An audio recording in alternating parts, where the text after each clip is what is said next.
नमस्कार मेरे प्यारे दोस्तों, कैसे हैं आप सभी। तो दोस्तों, आज फिर मैं एक नई कहानी लेकर आई हूँ जिसका टाइटल है चुड़ैल का कहर। तो दोस्तों, मेरी ये कहानी सुनने के लिए मेरे चैनल को लाइक करें, शेयर करें और सब्सक्राइब करना ना भूलें। तो दोस्तों, कहानी शुरू करते हैं आज की चुड़ैल का कहर पार्ट 1। आज की दुनिया में किसी समझदार व्यक्ति से किसी भूत प्रेत चुड़ैल डायन के विषय में बात करो तो वह आपको पागल बोलेगा। वही दूसरी तरफ किसी एक शख्स से पूछिए जो ऐसे हालातों से गुजर चुका हो, तो वो आपको अपने और उस खौफनाक घटना के अनुभव को बड़ी ही बेताबी से आपको बताएगा। यकीन मानिए, आज भी इन आत्माओं का वर्चस्व कायम है। बस अंतर इतना रह गया है कि यह अब शहर से दूर इलाके जहाँ आवाजाही कम हो, बाग बगीचे, बसवाड़ी नहर की पुलिया के पास, पीपल के पेड़ के पास आज भी अपना आधिपत्य जमा कर बैठे हुए हैं। जयंत कुमार 20 वर्ष का नवयुवक है और शारीरिक रूप से पतला है, लेकिन कमज़ोर नहीं है। इसकी हाइट 5 फुट 3 इंच की औसत ऊंचाई थी। इसके परिवार के इसे स्नेह से जय पुकारते थे, तो इसके जिगरी दोस्त इसे यंत्र के नाम से चिढ़ाते थे। इसके गांव का नाम अरंध है, जो उत्तर प्रदेश राज्य के मिर्ज़ापुर जिले में पड़ता है। इसके गांव की सबसे अहम बात यह है कि यह शहर से कोसों दूर था। यह मिर्ज़ापुर से 45 किलोमीटर की दूरी पर है। यहाँ के लोगों को किसी भी तरह का तनाव नहीं था। सभी अपने जीवन की खुशहाली से बिता रहे थे। यह बात लगभग 5 वर्ष पुरानी ही है। अनिल कुमार की आज शादी थी, जो कि आज शाम 7 बजे अरंध गांव से 32 किलोमीटर दूर मुंदीपुर के बारात जानी थी। अनिल कुमार, राजीव रंजन और जयंत तीनों ने पिछले वर्ष ही स्नातक तक की पढ़ाई एक साथ पूरी की थी। तीनों एक ही गांव के थे, इस वजह से घनिष्ठता थी। जयंत बारात में जाने के लिए कपड़े इस्त्री कर ही रहा था कि तभी उसका मित्र राजीव रंजन जयंत के घर आया और बोला, क्यों हीरो, होगी तैयारी। यह सुनते जयंत स्त्री को दीवार के सहारे रखते हुए कहा, कैसी तैयारी? अरे, शाम के बारात में चलना है या नहीं? जयंत बोला, अभी शाम होने में बहुत वक्त है। राजीव रंजन, मेरी समझ में नहीं आ रहा, कैसे चले? जयंत बोला, मैं भी तो यही सोच रहा हूँ, क्योंकि कल सुबह जल्दी भी आना है। राजीव रंजन, इसमें इतनी सोचने वाली क्या बात है? शाम को बारात तेरी बाइक से चल लेंगे। जयंत बोला, चल तो लेंगे, लेकिन मेरी बाइक में बस पेट्रोल पंप तक जाने तक ही पेट्रोल होगा।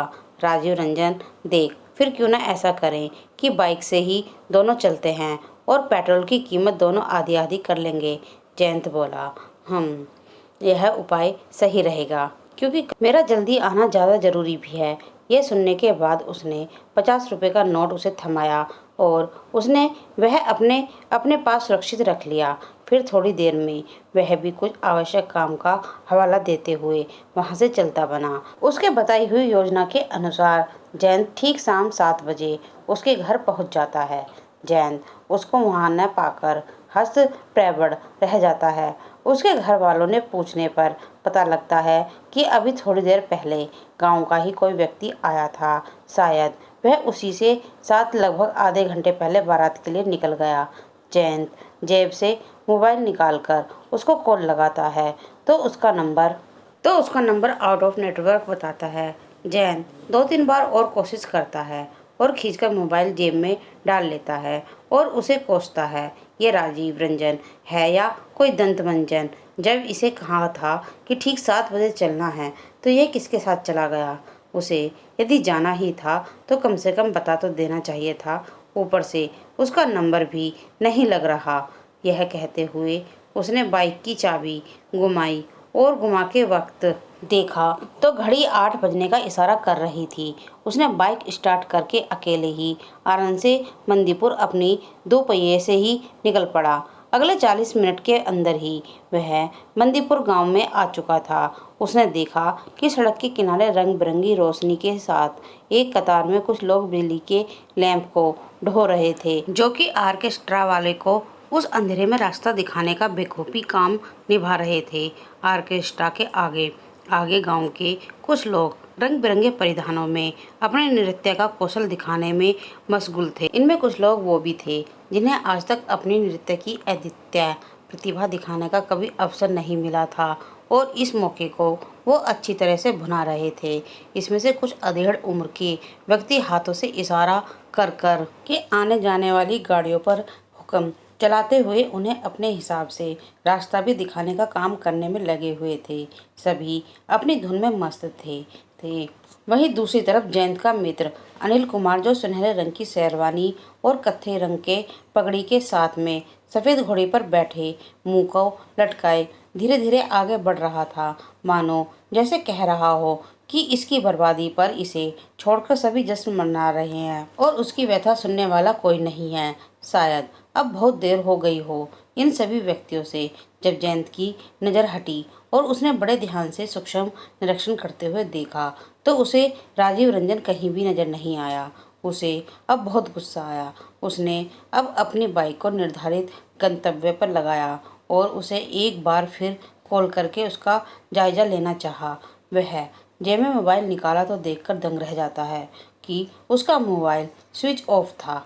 उसने जल्दी से उसे ऑन करते ही राजीव को कॉल लगाया तो पहले ही रिंग में उसने उठा लिया, मानो जैसे वह काफ़ी देर से उसी के ही कॉल की प्रतीक्षा में हो। कॉल को उठाते ही जयंत के कुछ बोलने से पहले ही वह दूसरी तरफ से बड़बड़ाया, हरामखोर कहाँ है? मैं पिछले आधे घंटे से तेरा नंबर लगा लगा कर थक गया हूँ और जनाब है कि मोबाइल ऑफ किए बैठे हैं।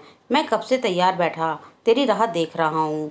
बोल कहाँ है, चलना है या नहीं? जयंत ने सोचा था कि वह इसकी अच्छे से खबर लेगा और इसे इतना लताड़ेगा, लेकिन यहाँ दाव उल्टा पड़ चुका था। उसने सवालों का अंबर लगा दिया था। जयंत अपने प्रश्न करने की जगह उसे वही सामने सब सच बताना और उसकी व्यथा सुनने का मन में निर्णय लिया और उसे 20 मिनट का वक्त मांगा और उसे लेने के लिए अब फिर से मैं अपने गांव आरंद रवाना हो चला। रात के लगभग 9:30 का वक्त हो चला था। बाइक चलाते हुए पूरा इलाका सुनसान से प्रतीत हो रहा था। इस वक्त गांव में अक्सर सभी नींद के आगोश में समाये हुए होते हैं। जनवरी का महीना था। ठंड का मौसम होने की वजह से सड़कों पर और चारों ओर शांति फैली हुई थी। शांति ऐसी कि किसी पक्षी के बोलने की भी आवाज़ नहीं आ रही थी, मानो कि जैसे पक्षी भी ठंड की वजह से रजाई ओढ़कर सो गए हों। जयंत अपनी बाइक को लगभग काफ़ी तेज गति से चला रहा था, क्योंकि वो जल्द से जल्द अपने गांव अरवंद पहुंचकर राजीव के साथ वापस बारात में सम्मिलित होना चाहता था। सड़क बिल्कुल सुनसान थी।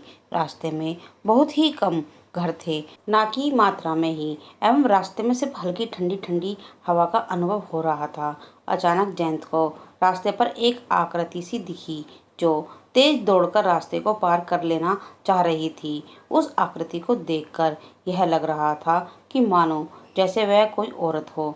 जयंत ने झटके से अपनी बाइक के हैंडल को घुमाकर बाइक की हेडलाइट को उस आकृति की तरफ घुमाया तो देखकर दंग रह जाता है कि वह आकृति पलक झपकते ही सड़क के पार कर जाती है।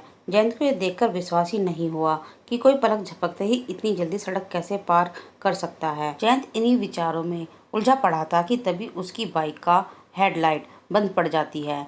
जयंत हेडलाइट को ठीक करने के लिए रुक जाता है। काफ़ी देर तक मशक्कत करने पर वो लाइट ठीक नहीं होती। वहाँ पर कुछ वक्त खड़ा रहता है। फिर अचानक उसे एक साया अपनी तरफ बढ़ती हुई नजर आती है। यह वही साया थी जिसे उसने थोड़ी देर पहले सड़क को पलक झपकते ही पार करते देखा था। तो दोस्तों, आज की मेरी ये कहानी यहीं समाप्त होती है। उम्मीद करती हूँ आपको ये कहानी अच्छी लगेगी। धन्यवाद।